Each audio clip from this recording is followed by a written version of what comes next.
So I started off as a trauma and vascular surgeon, looking after young people who've been involved in violence and looking and treating those injuries. And that led me to a realisation we could do more to prevent those injuries. So I put in place programs and strategies to reduce that, to change readmission, retaliation within our hospital. And that led to me taking on a larger role within London to organise how we could strategise that programme of work in the NHS, not just in hospitals, but in primary care and GP practices as well. And that work has attracted attention, both like regionally and nationally.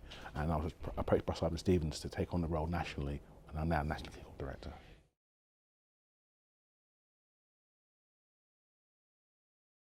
So, violence is endemic in society. People are naturally violent in themselves. However, there's a mechanism where we can understand, okay, the drivers for violence in our society, as on a personal level, on an interpersonal level, on a community level, on a societal level, and how we can reduce those risk factors, okay, to allow people to be less likely to be the victims, okay, or perpetrators of violence.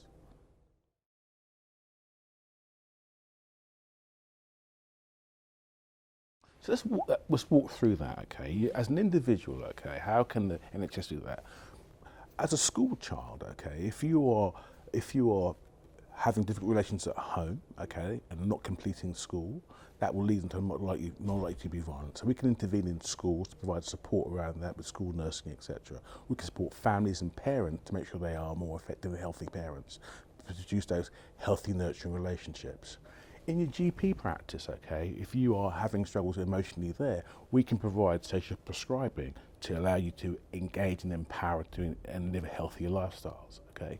If you're unfortunately the victim of an injury, okay, we can provide excellent health care and support you and your family to reduce the chances of you being a victim again or retaliating against them. And if you're somebody engaged in marginal behaviour in and outside of the law system, we can support you in the courts or with the legal system to, again, divert you towards more positive outcomes. We're here, okay, to provide the positive option, the alternative option, the green rather than the red. And we can show and evidence that that our spaces, our activities have had a positive effect in increasing your health, okay, reducing the mental trauma, okay, and also reducing the likelihood of you becoming a victim or perpetrator of violence.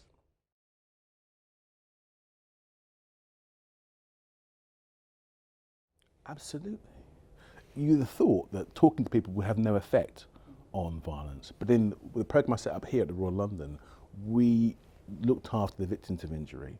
Back in the day, 35% of our patients who were stabbed or shot re-attend with another injury or committed an offence. We put in place a programme, and within a year, that rate had dropped down to 1%. Just by listening to people, supporting families and providing positive alternatives in terms of education, training and employment.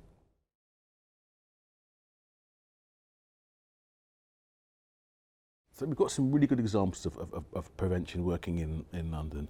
Not in hospitals, we've done some work obviously in tertiary care. We've also done some great work in communities, looking at Project Integrate, Project 1010 and Project Future, where we supported young people who are at risk of violence by providing psychological models of support in community centres after school. Massive decreases in violence, massive decreases in mental health problems, massive increases in engagement with society. We worked in and around the courts, again providing care, and also with our social prescribing model, we've been able to evidence that clients who engage in that programme, okay, live positive and more healthy lives.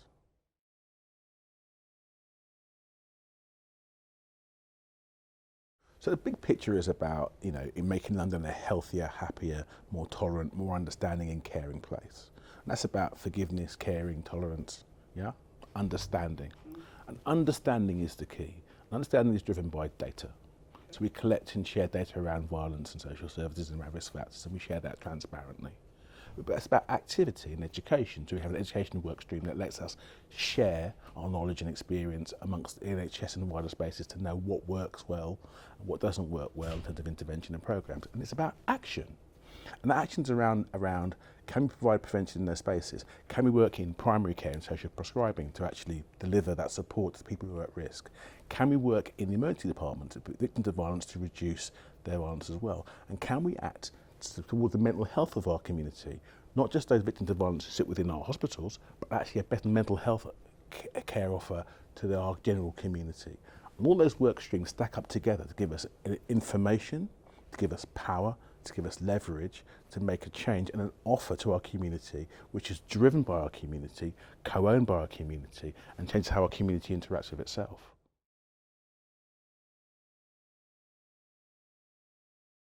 I think anybody who works anywhere near violence wants to support the communities around them, and anybody who lives in the societies that we are talking about has concerns about the well-being of themselves and the people they care about, and they want to play an active role in reducing violence in our society.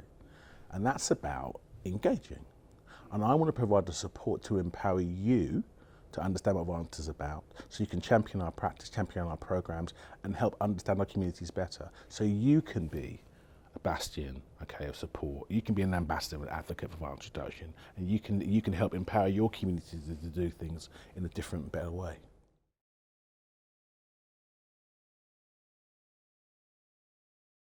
I'd say to my GP colleagues that you are the perfect person. You have that trusted relationship with your community. People come to you throughout their lives for support and advice. You're the advocate. You're the person who the NHS, you're the embodiment of the NHS to those people. I'm not asking you to work harder. I'm asking you to listen and to help divert those young people who you identify as having issues to the programs we're building around that. I'm asking you to be that listening voice, that active listener, that forgiving person. That person represents what society can look like. And I think that far from it being and asking you to deliver huge programs of work, it's about you to work with our program to help identify young people who would be supported by that program, identify families who could be supported by our social prescribing networks, to identify those individuals who would need additional support to live lives more healthily, and to support those victims of injury who come to you in your practice. There's a role for everybody in violence reduction, but it starts with understanding the narrative around it, and it starts with wanting to engage with the problem at a personal level.